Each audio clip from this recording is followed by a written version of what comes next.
Where have you guys been? And Mom, why don't you answer your phone? I'm just kidding. Oh my gosh.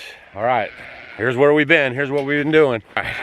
First thing we gotta do this morning before we guys get you updated on the cabin is get a few chores done. So hit that subscribe button while you're walking with us through the field here, the pasture. Had a little dusting today. Yeah, that's another thing. It's this weather is all over the place. We're gonna talk all about that. Right now we got to get to this hungry little buddy here. Hi, Norman. Storm and Norman. Hi, Normie. Wait, Ron, here I am.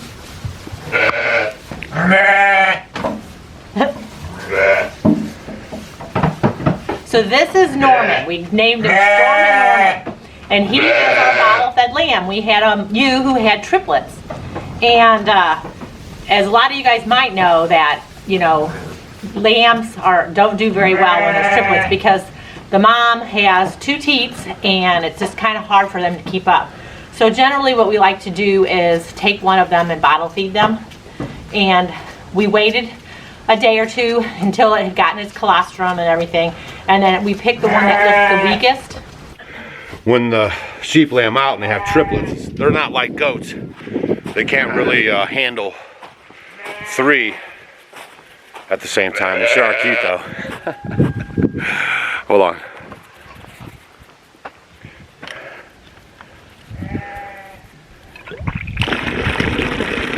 Get him some fresh water.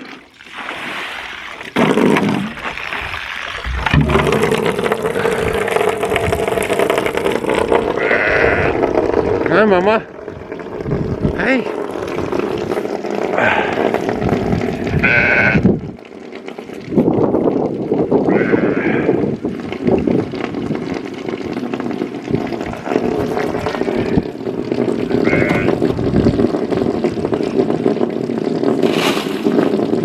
So when we took that lamb off the mom, we brought it in the house. You know, it was kind of, I wouldn't say it was like weekly or anything, but you know, it was starting to show that it was falling behind. And so we had to start tube feeding it because it wouldn't take the bottle. So we tube feeded it. That lasted for, you know, a little bit. We got it going. And that was a couple days. We tube feeded it, and then Stacy got it to take the bottle. She got all excited. She comes over, oh my gosh, we did it. We got it to take the bottle. So he took the bottle that night, woke up the next day, would not take the bottle at all. It's like, here, in case you're wondering what the noise is, I dropped a bale of hay here, and Smokey sees it, sees all zeroed in on it, and he wants it. So hold on. Hold on, Smokey Joe. So we bring him in, he takes, like I say, he takes the bottle, and then the next morning refuses it, won't take it for nothing. So now we're back to tube feeding it. And he doesn't like the tube feeding. I don't really like the tube feeding, and we did it a little bit longer. And really the tube feeding is just, you know, it's kind of temporary. Usually if they're not taking the bottle too fast, you can tube feed them, and they'll usually get to suckling. Back up, back, back, back. They'll usually get to suckling on their own. So what happened was, we just kind of let it go. So he was either going to make it on the bottle or he wasn't going to make it at all. So couldn't keep doing the tube feeding because if you get their throat messed up, then they'll never take the bottle, right? So we were at that, kind of at that crossroads where we really had to get it either going on the bottle or we're just going to have to. As far as the livestock and stuff goes, we've been lambing out, and that sometimes takes a lot of attention. Over there, Stacy's over there giving him all their oats and giving him his bottle. But now we got him going, you know, every couple hours now he's going, ended up getting 4 or 5 ounces up to like 6, 7 ounces, 8 ounces. And he's back outside now too. We had him in the house sleeping with us for several days. I got to open up the chickens. Now let's talk about this weather. That's the other thing, right? We've had snow, accumulating snow, a couple inches of snow, then it melts, so then it gets all muddy. Then we get ice, sleet, and more snow, and then it melts, and then it's muddy. And then you can see right now, there's snow kind of dusting everywhere. And it's cold, probably 30 degrees, wind's blowing. There's a little sheet of ice everywhere. So we got that going on for the week. Well, good morning, good morning.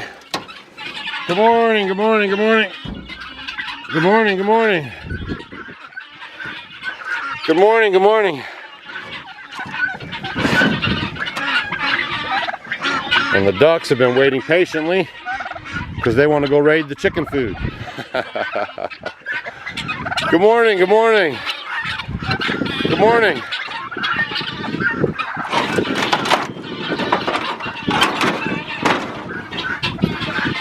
Good morning.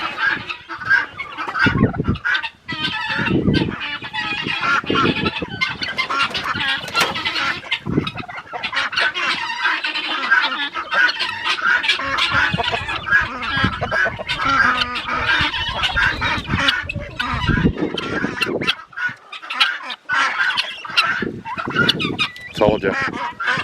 They're just nervous because I'm here. Morning, ducks. Good morning, ducks. Yes, it's just me. Go ahead, you can do it. Good morning, ducks. Go get some. Oh, looks like I gotta fix the runs on the duck, on the chicken run.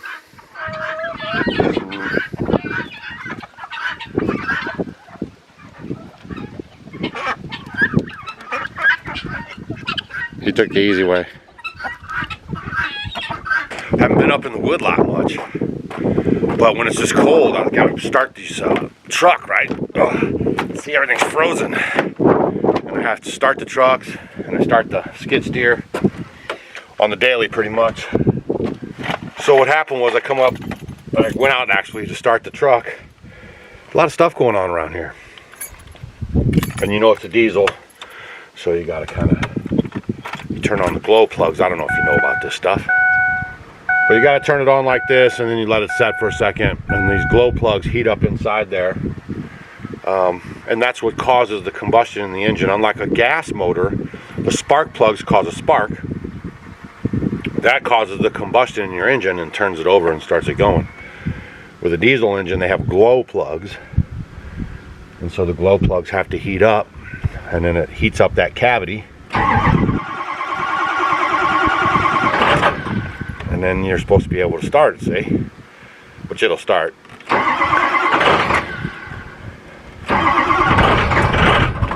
Come on now. There she goes.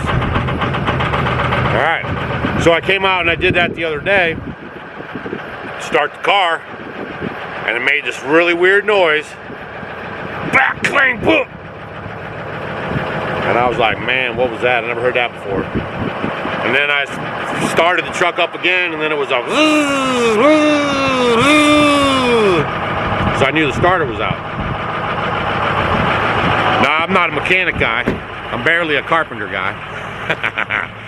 But I made a big thing to myself this year. Okay, one of my aspirations for 2021 is going to be getting more into the mechanical side of my homestead.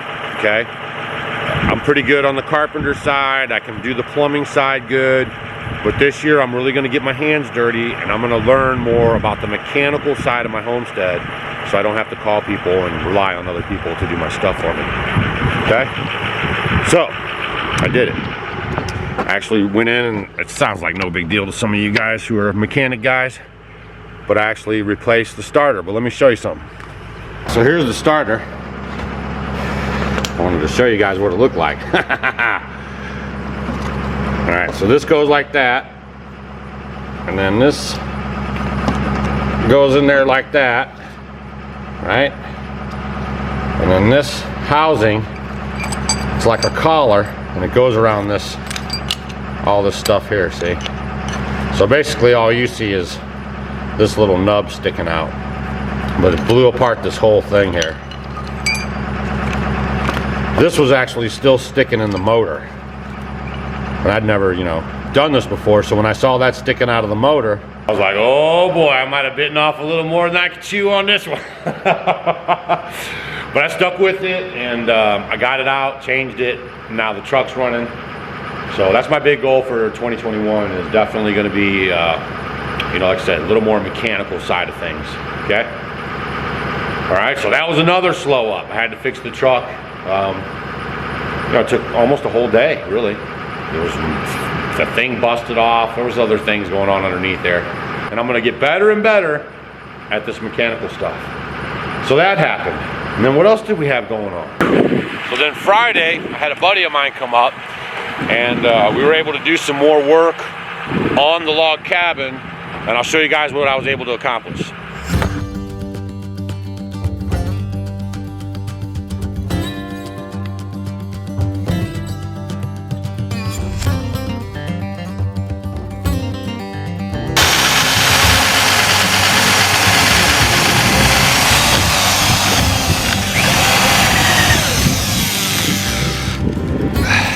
It's the 22nd of January, 2021.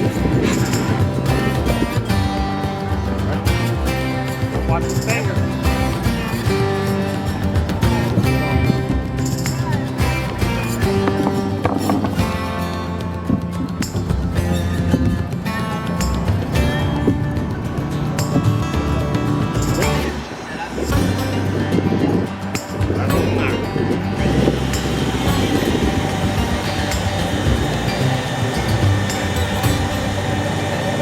Push it in there, you'll feel it hit that empty hole and suck right in, kind of. Right there.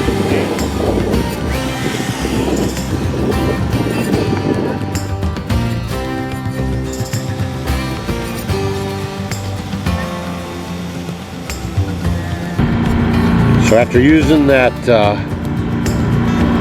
drill there, it hogs out that hole a little better, and then we have a little less chisel work. Just wanted to show you that.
If I can pick it up on this side without getting in the ditch too hard. I think I can do it.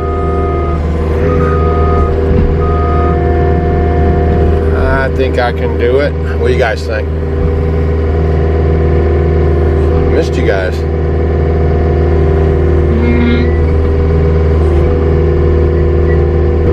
There we go.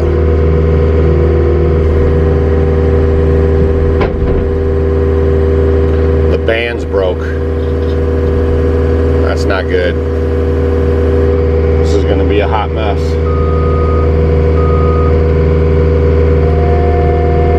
Got to be very careful. One already rolled. ground there. Oh, about 4 of them are on the deck.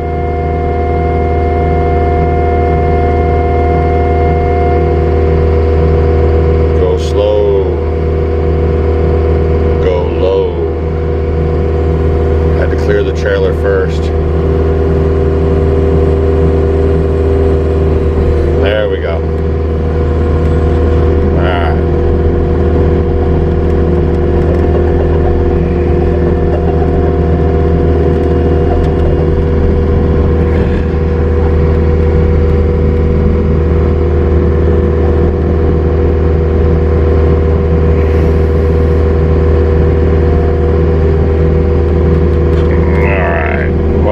For those stragglers.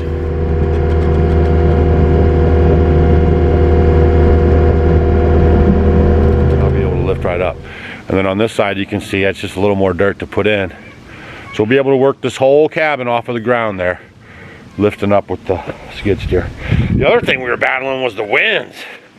Oh my gosh, we've had like winds. We had like 40, 50, 60 mile an hour winds. So that was nuts. And then some of you guys have a question about this subfloor. Okay, this is the Vantech. This stuff is made to handle rain, sleet, snow for extended periods of time. This is the top of the line subfloor setup pretty much. I did some homework on it after the fact because it comes with the log cabin kit. So I wanted to make sure that it could handle the moisture, and it only makes sense. They have to build this stuff. I mean, it takes a minute to even get a stick frame house up. So I was worried about it at first, and then after I did my homework, it was no big deal. So, but you don't want to put any salt on it. If you guys get a subfloor at Vantech, you don't want to put any salt on it for the ice or anything, because that could open up the pores and really mess it up. So you just have to let it thaw and do its thing. And I have been coming down with the backpack blower and then just kind of blowing off any excess water or dust or, you know, snow, whatever's on there. So right on. So we got some more electrical outlets on. We're running a homestead full time, and more log cabin videos up next. So I'll probably spend some time on the outlets today or tomorrow. I'll have another video for you guys coming up, and then we're going to start winding in some of these homestead videos too, because pretty soon we're going to be growing food and getting all this stuff ready. I know a lot of you guys are out there starting your seeds already. We're still cold here. We're up north more, so. But yeah, all that stuff's going to be starting too, so just stay tuned. Well, thanks for stopping by the homestead. If you guys are new around here, we're building this log cabin for my mom, taking her out of the city, and we're bringing her up here to the country. And you guys should hit the subscribe button, follow along, and watch as we build this whole thing from scratch.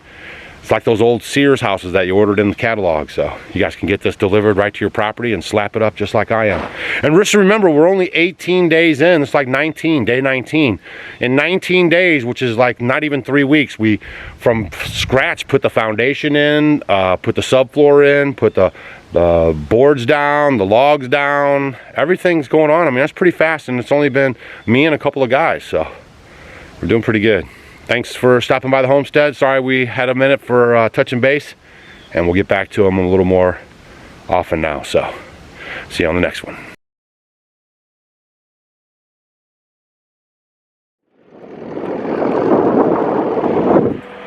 And before you go, for all those who stayed to the very end, over here at Mom's gate, while Kenny was here, because it's a two-man operation right here. This gate, I bought the heavy gate for this side when I first got gates when I moved in here, you know. This had a kind of a flimsy little gate on it, so I put a heavier gate on there because Smokey's kind of hard on the gates. And so we moved this to the proper side. There you go. So now when you move in here, we used to have the gate on this side, and it would open up like this and block your way to get in here, see? And now with it like that, you get the full swing. All right, see you guys on the next video.